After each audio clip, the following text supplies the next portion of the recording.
Ladies and gentlemen, I hope you're all doing well today. Go ahead and thumbs down the video before I put the box in the camera.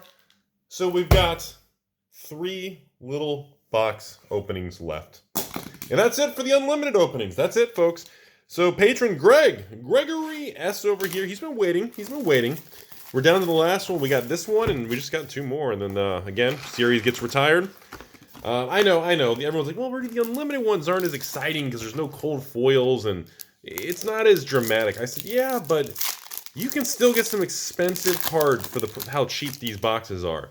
And there's still kind of a lot of opportunity in that. So let's go through. Let me make sure I remember the order. There's 4 commons, and then you get your piece of gear, and then you get your first rare, Yellow Snatch, a second rare, good old time snap, good old time snap potion.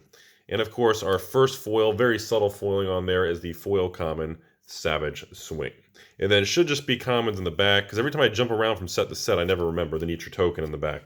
I always got to remind myself and see, like, you know, what is, I can never remember because they changed the pack order and the quantity of cards from, like, Crucible to these Arcane to regular stuff. So it's the 4 commons, piece of gear, you get yourself the rare, beat down, Sand Sketch for our first super rare. Again, I know a lot of people like the brutes, like the barbarian class for Diablo type thing, but I'm just not in. I'm really not a brute dude. Common Driving Blade, and of course, common cards. So other than that, I just want to give a little bit of a flesh and blood news update for those of you into the world of this stuff right now. Obviously, we're waiting for the big Monarch release that's coming pretty soon here. And what? Well, I guess we still got, what, 2 months? It's going to feel like an eternity, am I right? Oh, sorry about that. And foil common, the old Wrecker Rump. And market prices are calm finally. The market is stabilized. We're not seeing prices go crazy and expensive anymore. We're not seeing prices tank to 0. It's actually sideways consolidating, which is probably the most healthiest, best thing we can look for and hope for the game right now. It's actually stable, which is very important. And common Rising Knee Thrust. So that's kind of, I've been waiting for a time like that where I can just say things are stable and they're not going and jumping around like crazy. So I think that's very, very important that we're not seeing things collapse and we're not seeing things go higher. So I think we're in a very good spot right now. Oh, baby, Tomb of Thindel. That is what we're talking. Our first Majestic.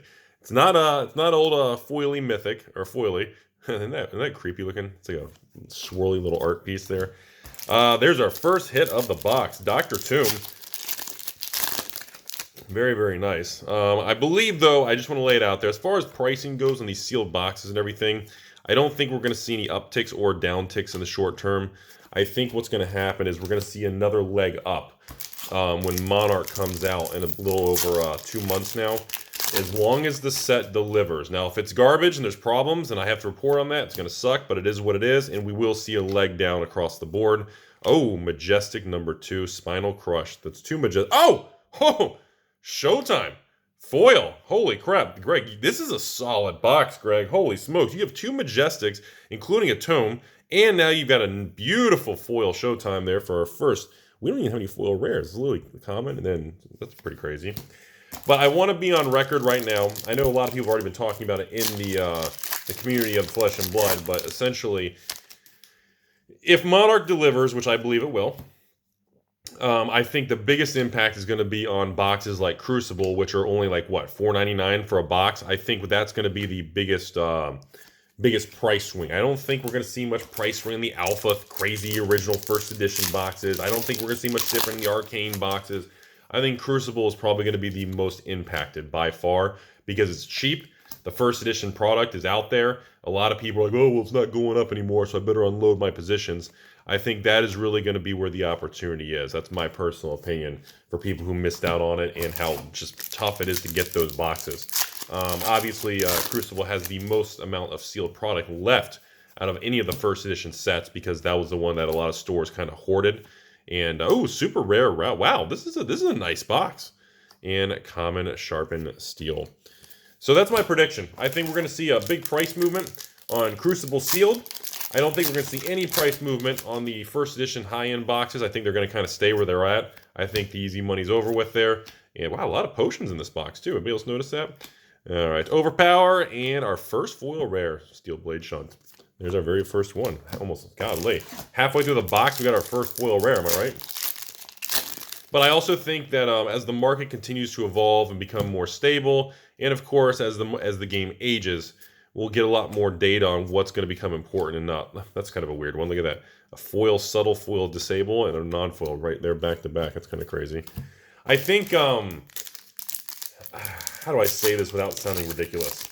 I think the market, some people have realized it, and some people have not, that how the market's pricing cold foils. A lot of people who aren't familiar with Flesh and Blood think it's all just a bubbly scam of garbage and the first edition cold foils because the pricing's so high. Other people, including myself, based on the data and how rare they are and what kind of a collectible piece they are. What we got on there? Piece of plastic. I think the market is correctly pricing them, and I think the market's going to realize that one day, and they could go higher. We got ourselves a nice foil rare blue snatch there. These are the last couple packs here on this box opening. But I do not believe... I know the biggest thing I hear from people not familiar with the game is, Rudy, why are the first edition cold foils so expensive for a game that's essentially 2 years old at this point? And I tell them the same thing. I said it's because of the rarity, and it's because it wasn't printed and designed to be... The game wasn't designed to be exploding that quick on. It just wasn't engineered that way. So those cards are very, very underprinted compared to the player base and the demand that's going on right now. And a foil rare, Drone of Brutality. All right, so I'm hoping for the best thing we got so far in this box is we did get that the Showtime foil super rare, but we did get a couple good Majestics. I'm hoping for a nice foil Majestic or a Legendary. Wouldn't complain about that. And foil common, a good old head jab with the regular artwork. So that's what I see that's going on. A lot of people just don't seem to be open-minded to really looking into why cards that are first edition are so expensive on a new game. They just become very emotional and erratic about it. Wow, look at that. The old sand sketch plan for super rare. Didn't we get that earlier? We did, actually. And hello, Fluster Fist. A lot of Ninja cards in this box, everybody. So, and again, you guys know, Ninja's not my favorite thing. It's kind of blah for me, but maybe it's just because it's kind of like the stereotypical entry-level class everybody wants to play. I don't know how you want to say it. Breakneck, and Flickety Flack, and Wounded Bull for the foil common. So, anyways, that's what I see that's going on. I'm very excited about the next few months. I think when Monarch hits with those Blitz decks and Monarch booster boxes of first edition, again, as long as the product's good, ooh, super rare Remembrance, very nice. Oh!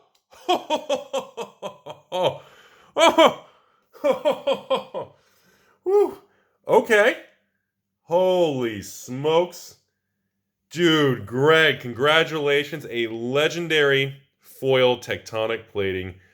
Oh my god. What a pull for a cheap unlimited box, man.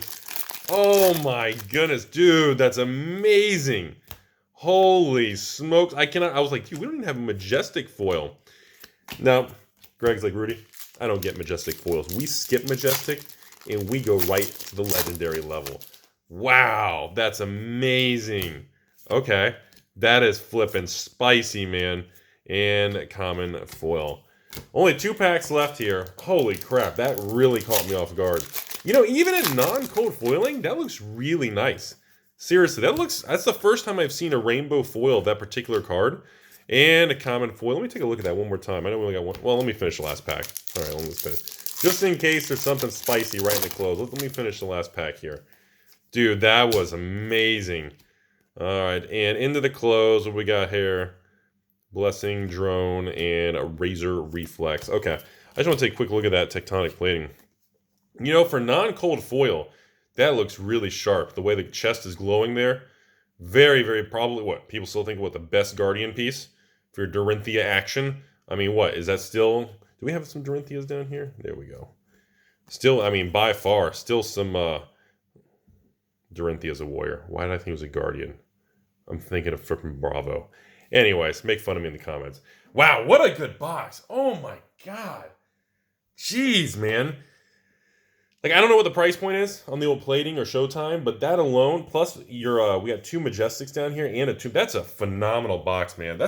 See, that's what I've been telling everyone. Just the fact that unlimited boxes are continuing to be readily available, and I know, like, no one's watching at the end here, but just a fun tip. I have tremendous restock coming. We're going to permanently leave them in stock by the box.